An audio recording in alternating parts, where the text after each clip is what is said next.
everyone, welcome back. In today's video, we've got another news rumor video here to discuss. In today's video, we're looking at some signings from our past couple of days, some injury updates, a couple of very interesting pieces of news, and we've got some trade rumors involving the Red Wings, the Bruins, and the St. Louis Blues again. We'll touch on all of these trade rumors and news updates coming up right now.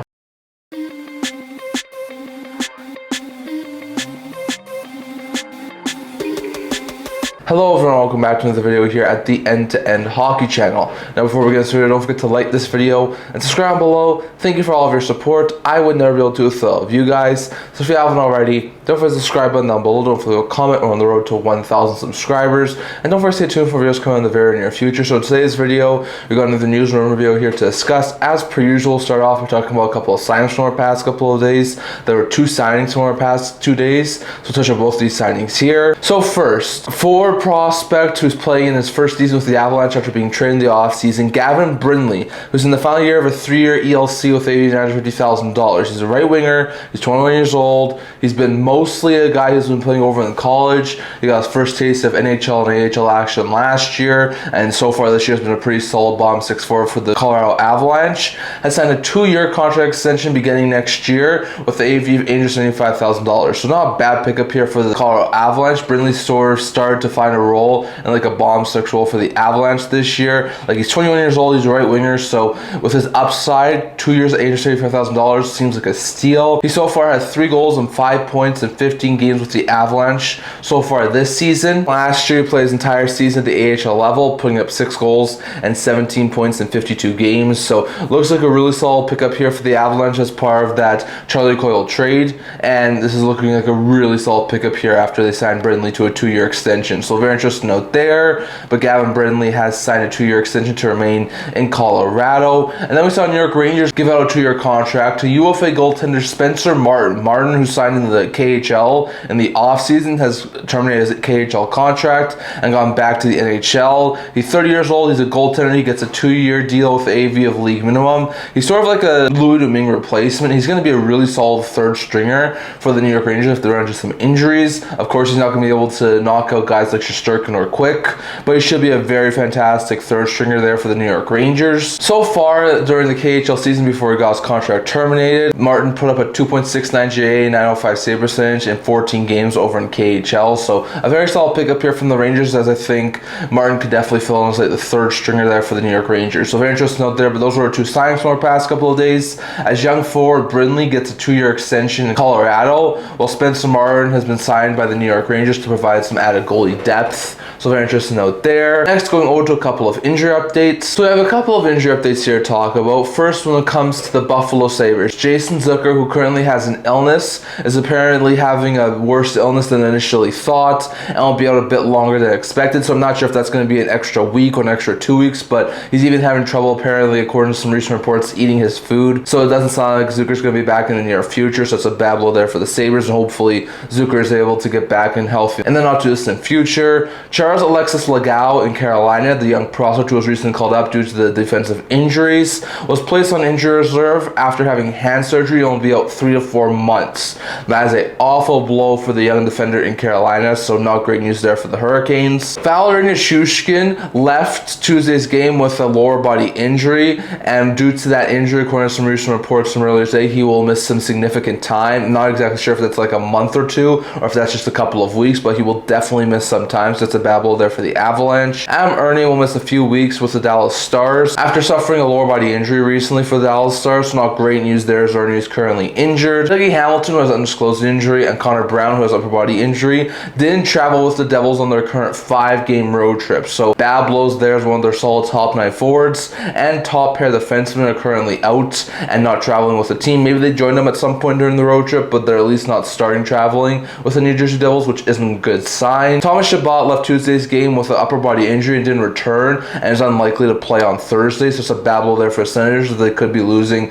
a solid top 4 defenseman for the next game at the very least. Tyson Foerster is actively off of injury reserve and returned to game action on Wednesday after missing 4 games with a lower body injury, so great news there for the Flyers, as Foerster is a big piece of that team right now. William Eklund was activated off of injury reserve and returned to game action after missing 4 games with a lower body injury, so also good news for the Sharks to get Eklund back.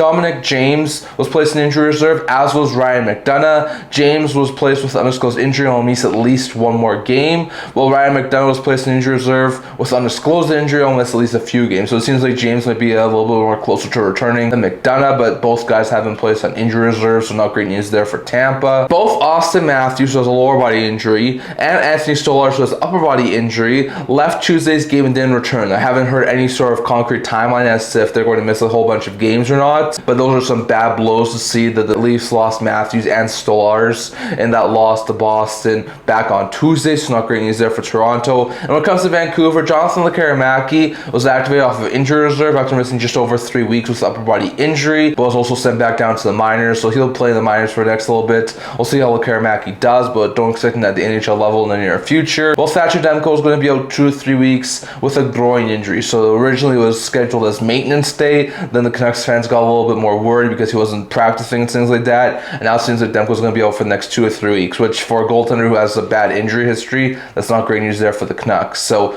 very interesting note there, but those are some very interesting injury updates from our past couple of days. Next, going over to some reassignments, some recalls, and some waiver updates. So not too many movement here. When it comes to some reassignments, Daniil Miromanov in Calgary, Jaka Khan in Colorado, and Ethan Cardwell in San Jose were all sent back down to the AHL affiliates. Miromanov only spent a couple of days at the NHL level. He's back down to the AHL level, so very interesting note there. Same thing with a Khan in Colorado. I do wonder if those could lead to indications of some of their injured players getting back, so we should wait and see on that. Well, Ethan Cardwell was sent to the minors by the San Jose Sharks because of the activation of William Eklund. So very interesting note there, but some very interesting updates when it comes to some players being reassigned. Well, when it comes to some recalls, Landon Slaggert was recalled by the Chicago Blackhawks just because of the injury to Jason Dickinson. He's still out, so the Hawks just wanted some added reinforcement on the forward group, so they called up Slaggert.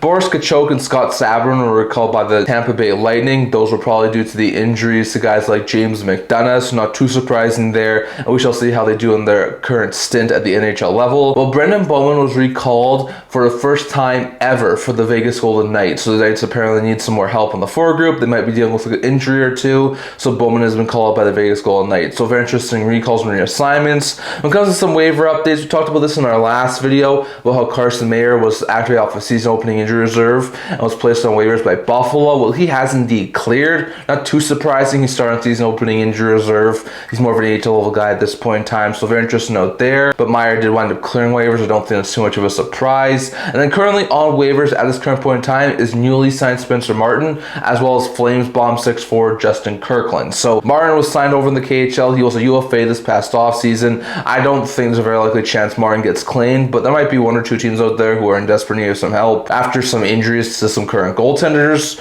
On top of that, Justin Kirkland is a Saul bomb 6'4". He's had a really decent start to the season, but the Flames obviously want to get him some AHL playing time, so they're sending him down to the minors via the waivers. I think that's a smart move there. I think he is a very likely possibility he could get claimed. He's not an overly expensive deal. He's a decent fourth line forward, so I wouldn't be shocked if he cleared, but also wouldn't be too surprised if he got claimed. So we shall wait and see on that, but keep your eye on the waiver wire as Carson Mayer has officially cleared, but Spencer Martin in NYR and Justin Kirkland in Calgary are both on waivers, so we shall wait and see what happens there. Next, going over to a couple of news updates. So we got a couple of news updates here. First, after the suspension of Mitch Love due to some investigation that the NHL made, the Washington Capitals have promoted Patrick Wellar to the current vacant assistant coach position, so very interesting note there. He was an AHL coach for the Capitals AHL affiliates over the past couple of years, so he's going to get his first taste as being an NHL coach, which is a very interesting note there, but he should be a really good assistant coach, so very interesting note there after the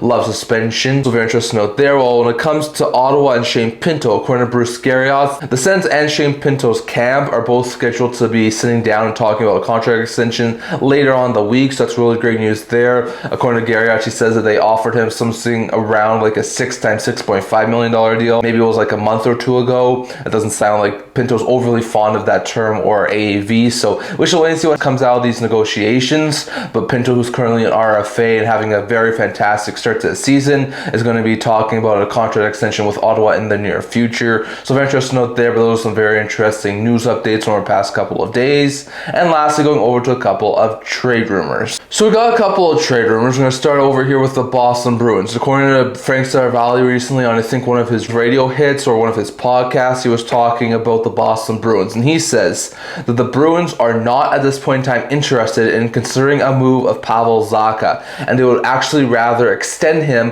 when they have the opportunity to next offseason. So Zacha has this year plus next year left, I think a $4.37 million cap, but he's been a pretty decent second line center for the Boston Bruins over the past couple of years, and it's really fitting well with the Boston Bruins ever since being acquired from the New Jersey Devils in a trade a couple of years back. So I don't think it's a guarantee Zacha gets moved. I think all the speculation when it comes to Zacha potentially being moved were other teams trying to contact Boston and pry him out of Boston. I think there's still a possibility he could get traded if the asks were big enough, but I don't think if there's a trade out there that meets Don Sweeney's ask for a Pavel Zacha trade, I don't think he'll trade him. And I could definitely see him if they get into next year and if he has another solid season and if the Boston Bruins are doing a little bit better than expected, I could see him trying to extend him. I'm not going to say it's a guarantee Zacha will want to extend in Boston, especially if Boston has a sour season this year, but they've been off to a pretty good start. So with all of that in mind, it sounds like, according to some recent reports from Frank Seravalli, the Bruins are not intent on moving Pavel Zacha and would rather extend him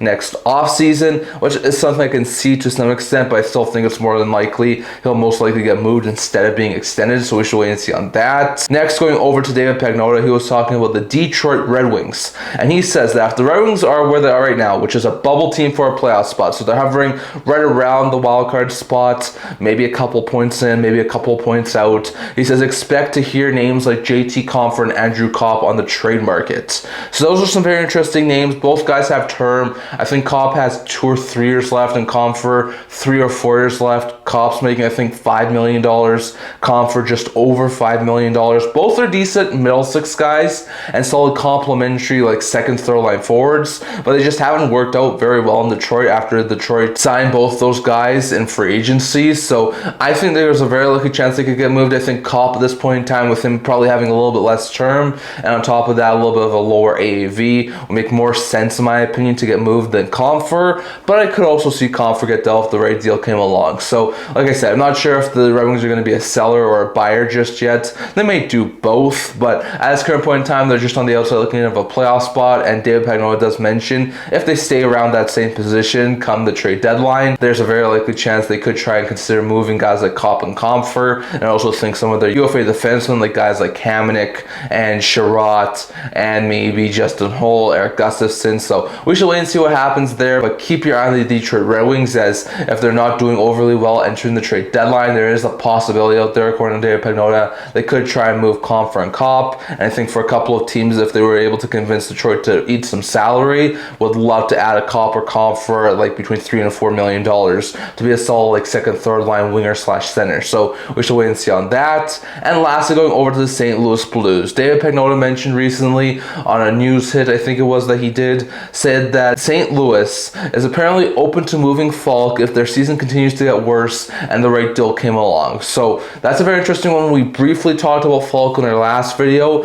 talking about the potentiality of some of the Blues trade candidates, and Faulk was a name that I said could potentially get moved, but I thought was a little bit less likely. Well, apparently there is a willingness from the St. Louis Blues to potentially consider a Justin Faulk deal. Faulk has this year plus next year left at $6.5 million cap. It's not an overly bad contract. It's a very shorter term contract. If it doesn't work out, they can always walk away from him next year in the free agent class. And on top of that, his AAV for what he brings is not a terrible AAV. So like I could see some major teams have some interest. Like we heard recently, Utah be mentioned as potentially having some interest in the top four defensemen. Would they have some interest in Justin Faulk? I could see that. I could see LA try and add a top four defenseman, especially after the departure of Gavrikov and Spence this past offseason. I could see Dallas definitely wanting to try and add some sort of a top four defenseman. Vegas, I could definitely see trying to add top four defenseman. There's been some rumblings out there about Colorado wanting a defensive upgrade. I think Toronto could use a defensive upgrade. Maybe to some extent Montreal could also use a defensive upgrade. So there's definitely a couple of teams out there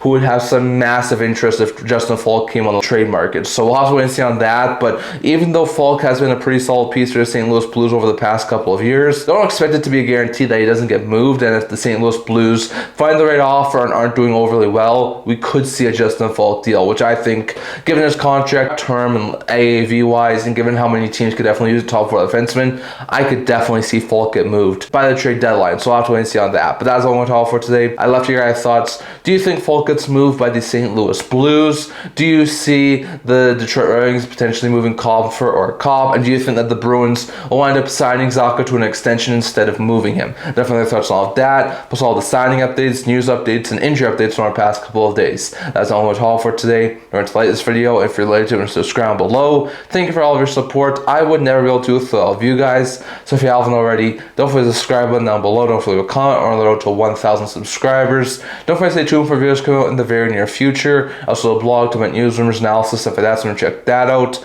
I will link to that in the description below. Can't wait to see you guys all for the next video. See you guys soon.